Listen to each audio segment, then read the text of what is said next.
Sophie se réveilla en sursaut. Le cœur battant. Alertée par des cris étouffés provenant du salon. Elle cligna des yeux. Désorientée. Réalisant que la nuit avait été courte après une soirée passée avec Camille. Cachée comme toujours. Mais ce qu'elle découvrit en descendant les escaliers la figea sur place. Sa mère, les yeux rougis, tenait une lettre froissée. Et son père, le visage blême, fixait le vide, tandis que sa sœur cadette sanglotait dans un coin. La lettre, que Sophie reconnut immédiatement comme celle qu'elle avait écrite à Camille des mois plus tôt, confessant son amour profond et inavouable pour une femme, gisait déchirée sur la table basse. Comment avait-elle pu atterrir là? Sophie sentit le sol se dérober sous ses pieds. Sa mère, celle qui avait toujours prôné la discrétion et l'honneur familial, avait fouillé dans sa chambre pendant qu'elle dormait. Et pire encore, elle l'avait lu à voix haute devant toute la famille réunie pour le petit déjeuner. « Comment as-tu pu nous faire ça ?» murmura son père, brisant le silence pesant. Sophie, les jambes tremblantes, s'appuya contre le mur. Elle avait passé des années à cacher sa relation avec Camille, par peur de cette exacte réaction.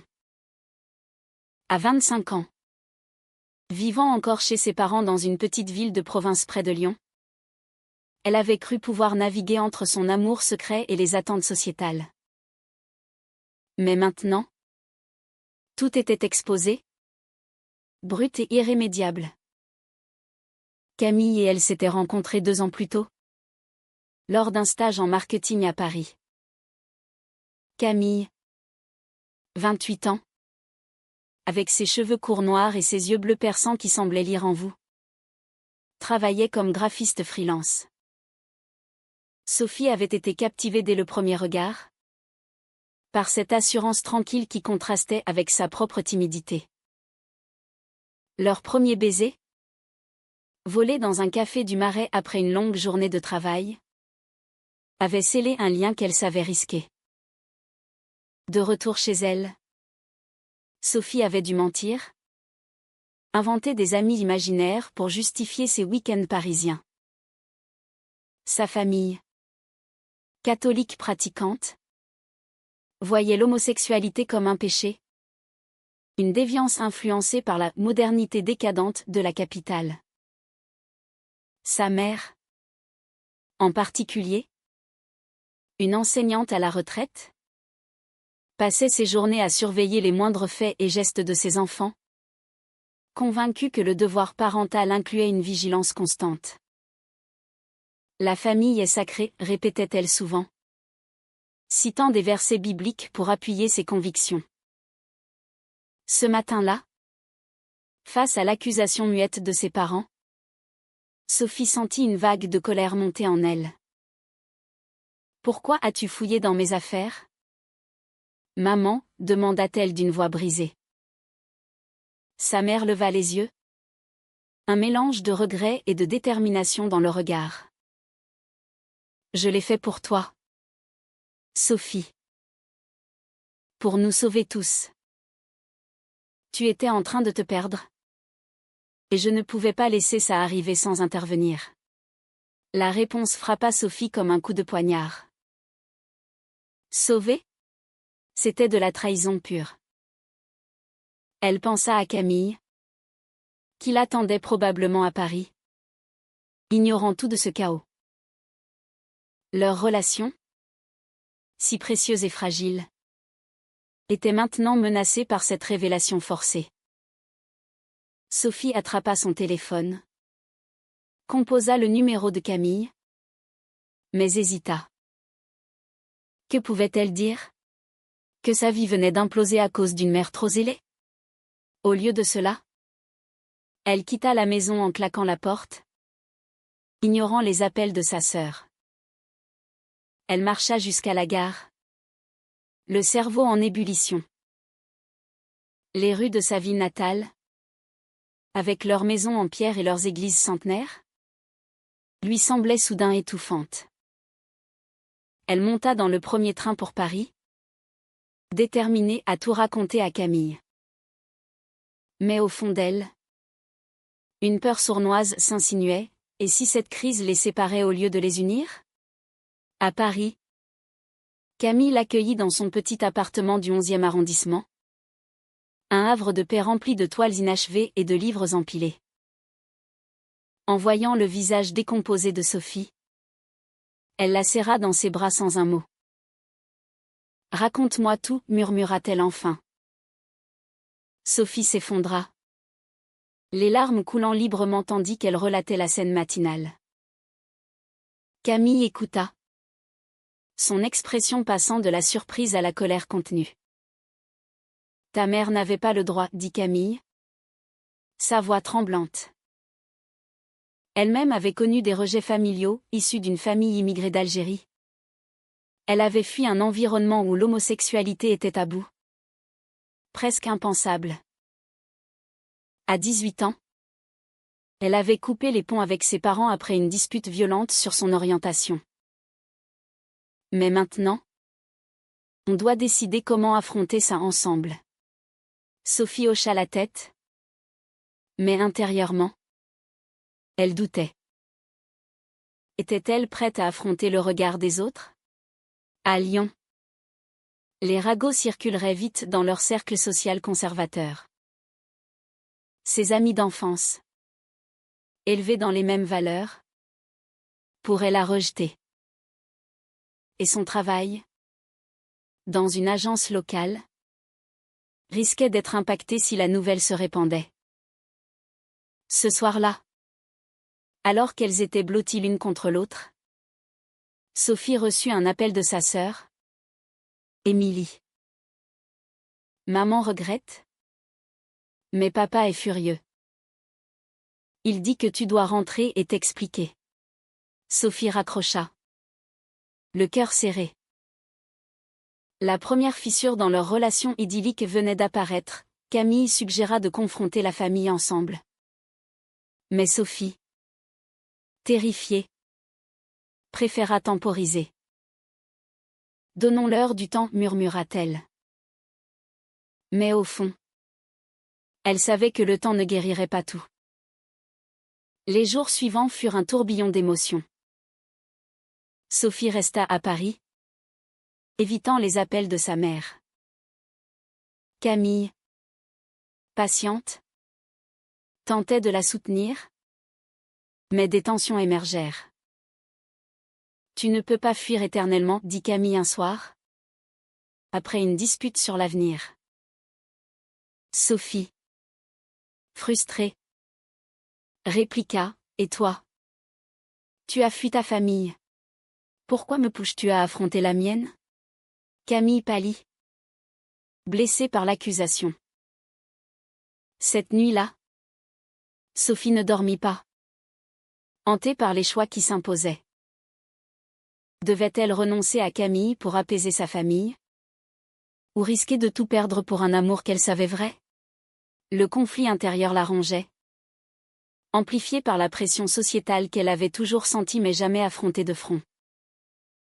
Dans une France où le mariage pour tous était légal depuis des années, les préjugés persistaient dans les recoins conservateurs, rendant chaque décision lourde de conséquences. Sophie décida de rentrer à Lyon une semaine plus tard, le cœur lourd mais résolue à affronter le chaos qu'elle avait laissé derrière. Camille insista pour l'accompagner, arguant que leur union devait être visible pour être forte. « Si on se cache, on leur donne raison, dit-elle, ses yeux bleus brillants de conviction. Sophie accepta à contre-cœur, craignant que la présence de Camille n'aggrave les choses. À leur arrivée, la maison familiale semblait inchangée, le jardin bien entretenu, les volets bleus familiers. Mais l'atmosphère à l'intérieur était électrique. Sa mère ouvrit la porte, les traits tirés, et son regard se posa immédiatement sur Camille avec une hostilité à peine voilée. Entre. Sophie. Et. Elle aussi. Je suppose. Le ton était froid. Dépourvu de la chaleur habituelle. Le salon, où tout avait commencé, devint le théâtre d'une confrontation tendue. Son père, assis dans son fauteuil préféré, évitait le regard de Sophie. Émilie, 18 ans, observait la scène avec une curiosité mêlée d'inquiétude. On va discuter calmement, proposa Sophie, s'asseyant aux côtés de Camille. Mais le calme fut de courte durée. Sa mère explosa presque immédiatement. Calmement? Tu nous as menti pendant des années. Cette relation est contre nature? Contre tout ce qu'on t'a enseigné. Elle pointa un doigt accusateur vers Camille. Et toi? Qui es-tu pour venir ici et perturber notre famille? Camille. Stoïque. Répondit d'une voix ferme, je suis celle qui aime votre fille. Madame. Et l'amour n'est pas une perturbation. Sophie sentit une bouffée de fierté pour Camille, mais aussi une peur grandissante. Son père intervint enfin. Sa voix grave résonnant dans la pièce, Sophie. Nous t'aimons. Mais ça. C'est inacceptable. Pense à ta grand-mère. À l'église. À ce que diront les voisins. Les mots étaient comme des coups, rappelant à Sophie les chaînes invisibles de la tradition. La discussion vira au débat houleux sur la morale et la société. Sa mère cita des articles de presse sur les dangers de l'homosexualité, arguant que c'était une phase influencée par la vie parisienne. Camille contrecarra chaque argument avec des faits, le mariage gay légal depuis 2013. Les études sur l'orientation sexuelle innée. Mais les faits ne touchaient pas le cœur des préjugés ancrés. Au milieu de la tempête, Sophie resta muette trop longtemps, paralysée par le conflit intérieur. Devait-elle défendre Camille avec vigueur, au risque de rompre définitivement avec sa famille, ou tempérer, en espérant un compromis impossible? Finalement, elle craqua, maman. Papa. Je l'aime. Ce n'est pas un choix. C'est qui je suis. Les larmes coulèrent. Mais sa mère secoua la tête. Alors, tu nous obliges à choisir. Cette phrase glaça Sophie. Choisir? Entre elle et leurs convictions? Camille posa une main sur son épaule. Un geste de soutien qui enflamma davantage la situation. Son père se leva abruptement, sortez d'ici. Réfléchis. Sophie. Reviens quand tu auras compris. Elles partirent, laissant derrière elle un silence assourdissant. De retour à Paris, la tension entre Sophie et Camille s'intensifia. Camille, blessée par le rejet, accusa Sophie de ne pas avoir été assez ferme. Tu les as laissés me traiter comme une intruse. Sophie, épuisée, répliqua, ce sont mes parents. Je ne peux pas les haïr du jour au lendemain. Leur première vraie dispute éclata, révélant des failles. Camille, habituée à l'indépendance, poussait pour une rupture nette. Sophie, attachée à ses racines, cherchait une réconciliation. Les semaines suivantes furent marquées par une routine précaire.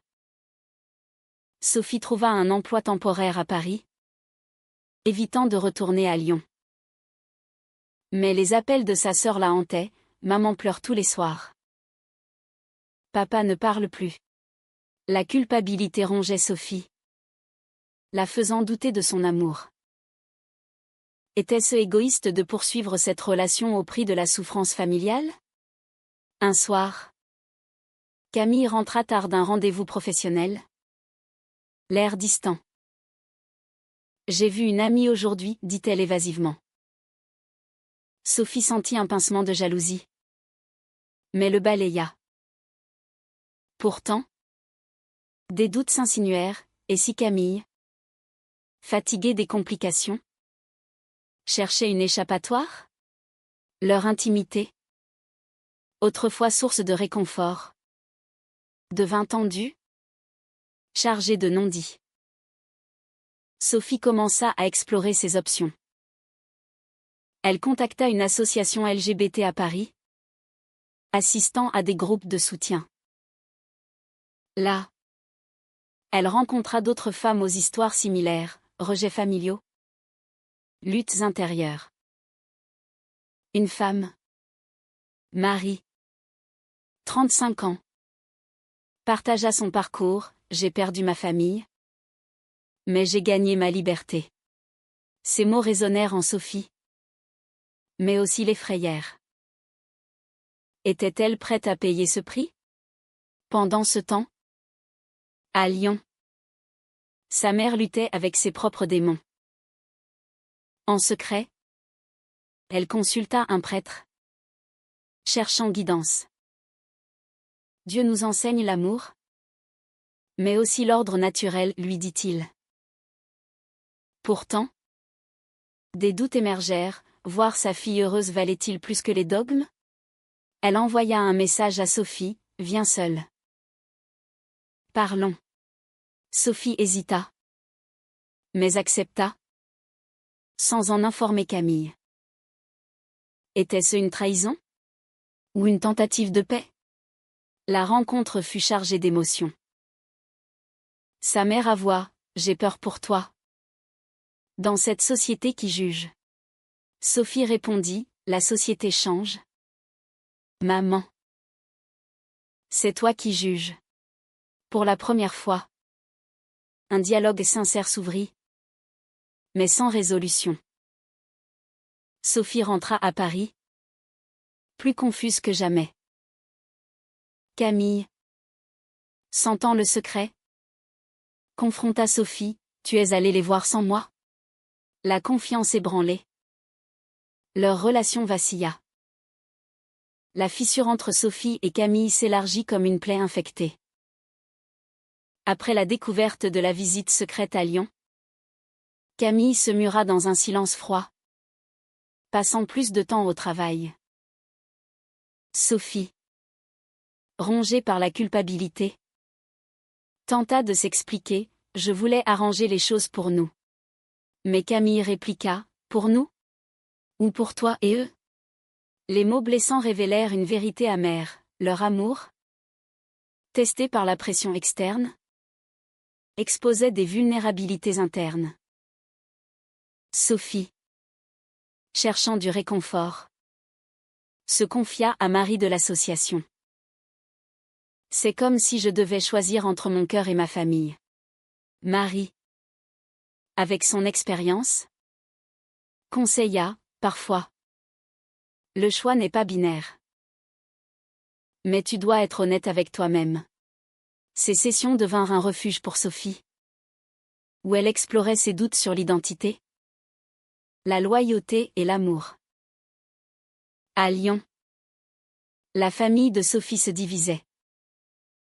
Émilie, plus ouverte grâce à ses amis universitaires, défendit Sophie lors des dîners tendus. C'est 2026. Papa. L'amour est l'amour. Son père, traditionnaliste, riposta, pas dans cette maison. Sa mère, prise entre les deux, oscillait entre regret et rigidité. Elle relisait la lettre de Sophie, cherchant à comprendre cet amour qu'elle ne saisissait pas.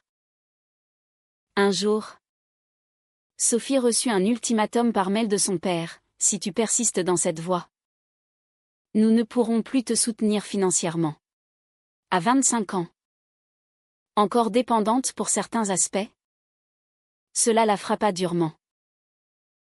Elle en parla à Camille, espérant du soutien. Mais Camille, amère, Répondit, peut-être que c'est le moment de couper les ponts. Comme je l'ai fait. Sophie explosa, facile à dire quand tu n'as plus rien à perdre. La dispute culmina en une nuit de séparation temporaire. Camille partit chez une amie, laissant Sophie seule dans l'appartement. Pour la première fois, Sophie envisagea la fin. Était-ce l'amour vrai? Ou une illusion brisée par la réalité? Elle erra dans les rues de Paris, passant devant des couples hétérosexuels main dans la main, enviant leur simplicité. Les préjugés sociétaux, même dans une ville progressiste, pesaient, regards en coin, commentaires murmurés. De son côté, Camille luttait avec ses propres fantômes.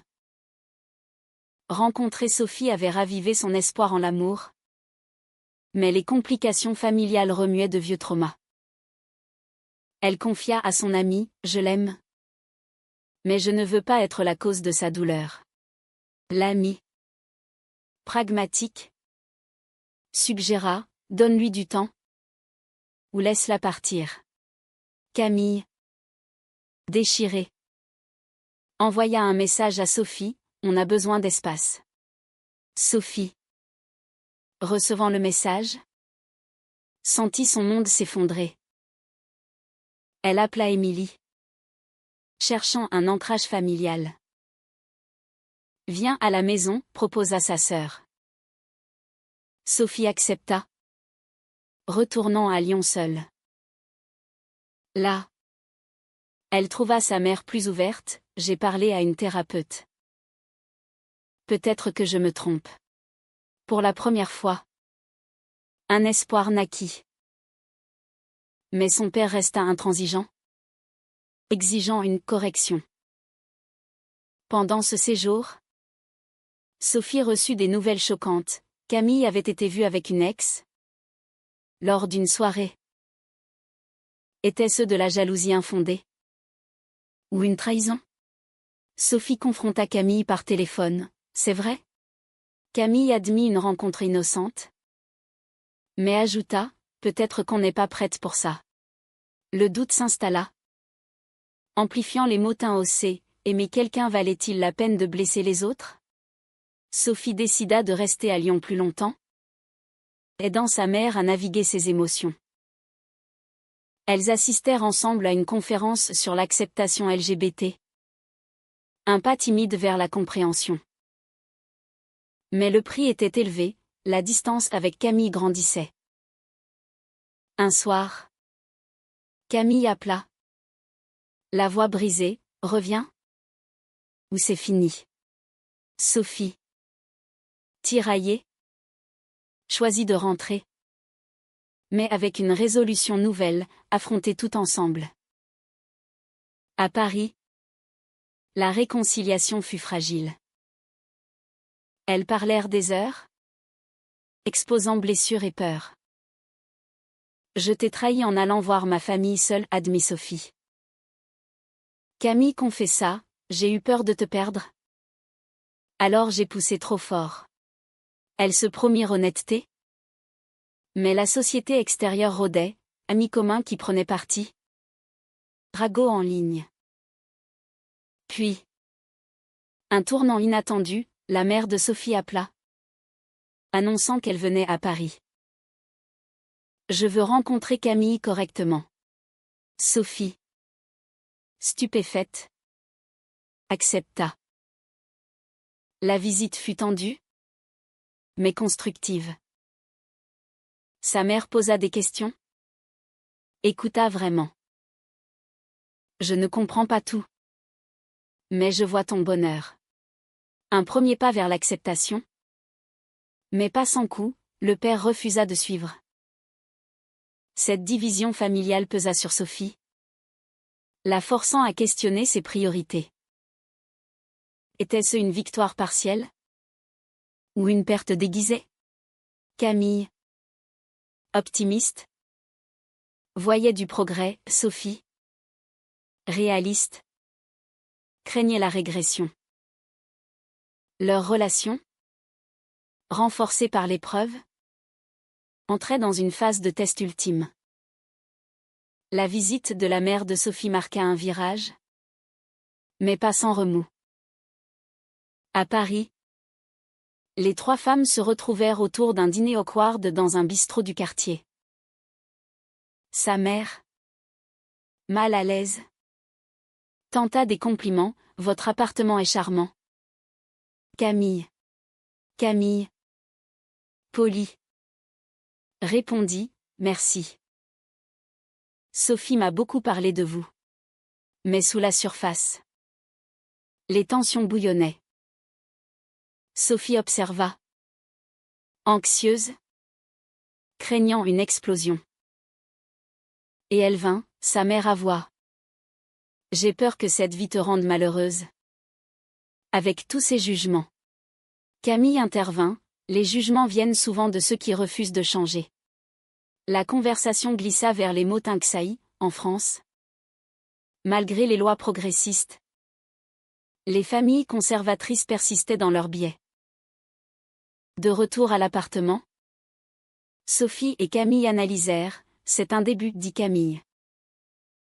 Mais Sophie doutait, « Et si elle essaie de me ramener ?» Le conflit intérieur ressurgit. Amplifié par un appel de son père, « Ta mère est faible. Reviens à la raison. » Sophie raccrocha. Furieuse, mais blessée. Les mois suivants testèrent leur résilience. Sophie perdit son emploi temporaire à cause de rumeurs. Un collègue avait entendu parler de l'affaire familiale. La pression financière s'ajouta, forçant Camille à travailler plus. On s'en sortira, assura Camille. Mais Sophie se sentait coupable, son amour coûtait cher à tous. Un jour, Émilie vint à Paris, apportant du soutien inattendu. « Je suis de ton côté, sœurette. » Ensemble, elles organisèrent une rencontre avec des amis LGBT, élargissant le cercle de Sophie. Mais cela isola davantage de sa famille, son père coupa les contacts avec Émilie aussi. La trahison perçue divisa les sœurs temporairement. Camille, sentant Sophie s'éloigner émotionnellement, commis une erreur, elle contacta une ex pour du conseil. Mais la rencontre dérapa en flirt innocent. Sophie, découvrant des messages, explosa, « Tu me trahis pendant que je me bats pour nous. » Camille pleura, « C'était rien. J'avais peur. » La confiance brisée. Sophie partit chez Marie pour la nuit. Là, Marie offrit une perspective, l'amour vrai demande des sacrifices. Mais pas l'autodestruction. Sophie réfléchit, avait-elle sacrifié trop? Ou pas assez? Elle rentra, confrontant Camille. Elles décidèrent d'une thérapie de couple. Un pas vers la guérison. Les sessions révélèrent des patterns, Sophie évitait les conflits. Camille les forçait. Pendant ce temps, la mère de Sophie luttait à Lyon. Elle joignit un groupe de parents d'enfants LGBT, apprenant à accepter. Elle convainquit le père d'assister à une session. Mais il partit furieux. « C'est contre Dieu » cria-t-il. La famille se fractura, divorce en vue? Sophie, informée, se sentit responsable. Un climax survenu lors d'une fête familiale à Lyon. Sophie et Camille y allèrent, déterminées. Le père ignora Camille, mais la mère tenta une médiation. Une dispute éclata, « Tu détruis notre famille » accusa le père. Sophie riposta, « Non. C'est ton intolérance. » Camille, défendant Sophie, fut insultée. Elles partirent, blessées. De retour à Paris, Sophie envisagea une rupture pour sauver tout le monde. « Peut-être qu'on devrait arrêter, dit-elle à Camille. Camille, Choqué. Répliqua, après tout ça? Non. Mais Sophie. Épuisée. Insista. Elles se séparèrent temporairement, chacune affrontant la solitude. Sophie. Seule. Questionna ses choix, avait-elle trahi ses valeurs pour l'amour? Ou l'amour pour ses valeurs? Elle contacta sa mère, cherchant clarté. Suis ton cœur, conseilla-t-elle. Un revirement surprenant. Inspirée, Sophie réalisa, l'acceptation commençait par soi. Camille, de son côté, regretta son flirt et chercha à se racheter. Elle organisa une surprise, une lettre publique sur les réseaux, défendant leur amour. Mais cela attira des trolls, amplifiant les pressions sociétales. Sophie, touchée mais effrayée, répondit, on recommence? La séparation temporaire dura 2 semaines agonisantes. Sophie, logée chez Marie, passa ses nuits à relire leurs messages anciens, revivant les moments de joie pure avant le chaos. Camille, seule dans l'appartement, peignit une toile représentant leur premier baiser. Un acte cathartique. Finalement, Sophie craqua et appela, on peut parler? Elles se retrouvèrent dans leur café préféré du Marais, les yeux rougis mais pleins d'espoir. Je t'aime toujours, avoua Sophie. Mais j'ai peur des dommages. Camille prit sa main, les dommages viennent de l'extérieur. Ensemble, on est plus fortes. Elles se réconcilièrent, promettant communication et boundary claire. Mais le chemin était encore long, la famille de Sophie restait divisée. Sa mère, évoluant, visita Paris plus souvent, construisant une relation timide avec Camille. Tu rends ma fille heureuse, admit-elle un jour. Le père, cependant, resta distant, envoyant occasionnellement des messages laconiques. Émilie devint une alliée ferme, organisant des appels pour maintenir les liens.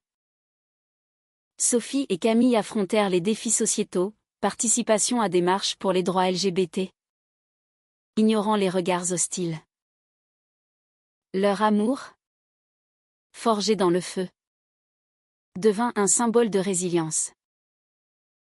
Mais les cicatrices persistaient, nuit d'insomnie pour Sophie, doute pour Camille.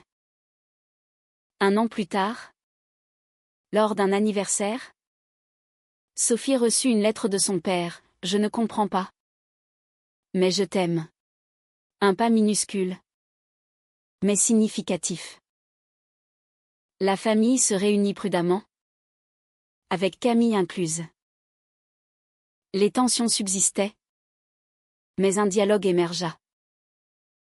Pourtant, les choix passés hantaient, la trahison initiale de la mère, les disputes, les presque ruptures. Sophie se demanda si tout cela en valait la peine. Leur relation, plus profonde, prouvait que oui. Mais à quel prix? Amis perdus, carrières impactées, cœurs meurtris. Dans une France en évolution, où les lois protègent mais les cœurs résistent, Sophie et Camille bâtirent leur avenir. Elles envisagèrent un mariage, un acte de défi et d'espoir. Mais les motins haussés persistaient, avait-on le droit de forcer l'acceptation? Ou devait-on laisser le temps opérer? À travers les épreuves, Sophie apprit que l'amour vrai exigeait non seulement passion, mais courage et sacrifice. Camille, à ses côtés, incarnait cette vérité. Leur histoire, pleine de confrontations et de réveils, soulignait les coups de l'authenticité dans une société imparfaite. Est-ce que trahir un secret familial pour forcer l'acceptation est justifiable? Ou cela ne fait-il qu'aggraver les blessures?